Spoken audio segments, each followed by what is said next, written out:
Assalamualaikum warahmatullahi wabarakatuh. Saya Marsha Cikita Sutana dari kelas 10 SP1. Di sini saya akan menjelaskan tentang apa itu metode penelitian sejarah. Ada 4 tahapan yang perlu kamu lalui dalam melakukan penelitian sejarah, yaitu heuristik, pengumpulan sumber, verifikasi, kritik sumber, interpretasi, dan historiografi atau penulisan. Yang pertama ada heuristik atau pengumpulan sumber. Ada beberapa jenis sumber di dalamnya, yaitu pertama sumber lisan. Sumber lisan merupakan keterangan yang didapat dari orang-orang yang mengalami kejadian atau peristiwa tersebut secara langsung.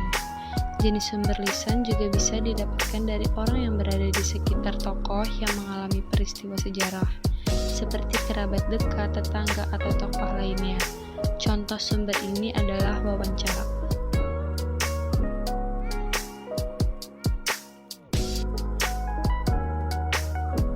Yang kedua, ada sumber tulisan. Seperti namanya, sumber ini berisi keterangan tentang peristiwa sejarah dalam bentuk tulisan. Sumber tulisan berasal dari catatan-catatan mengenai suatu kejadian di masa lampau, yang sampai saat ini masih dapat ditemukan. Beberapa contoh sumber tulisan dalam penelitian sejarah yaitu dokumen, prasasti, piagam, naskah, surat kabar, dan laporan. Yang ketiga ada sumber benda. Selain sumber lisan dan tulisan, sejarah juga dapat diketahui dari sumber benda. Sumber ini didapatkan dari benda-benda asli yang berasal dari suatu zaman atau peristiwa tertentu. Benda yang biasanya menjadi sumber sejarah yaitu bangunan, senjata, perkakas, patung, candi, serta perhiasan. Tahap selanjutnya ada tahap verifikasi atau kritik sumber. Verifikasi atau kritik sumber dilakukan untuk menyeleksi sumber-sumber yang telah dikumpulkan pada langkah sebelumnya.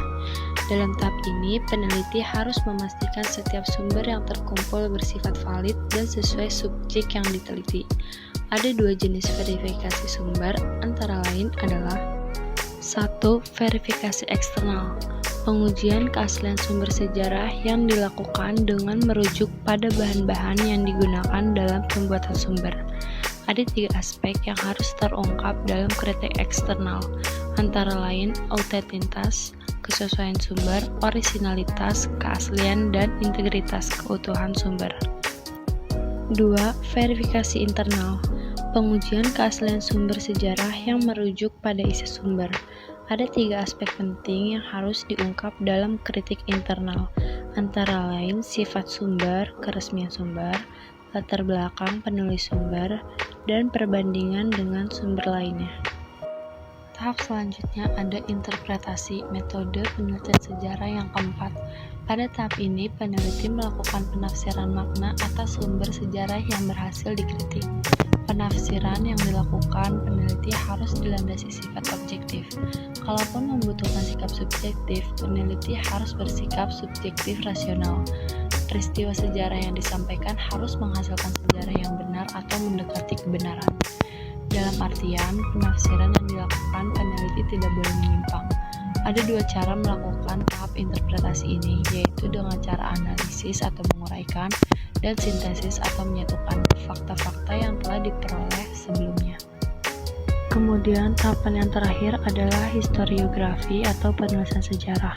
Seperti yang telah dibahas sebelumnya, historiografi menjadi akhir tahapan dari metode penelitian sejarah.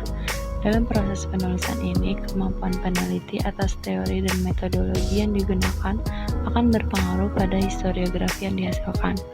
Peneliti tidak hanya menuliskan laporan semata, namun juga bekerja keras untuk memahami sejarah dan hasil pemikirannya.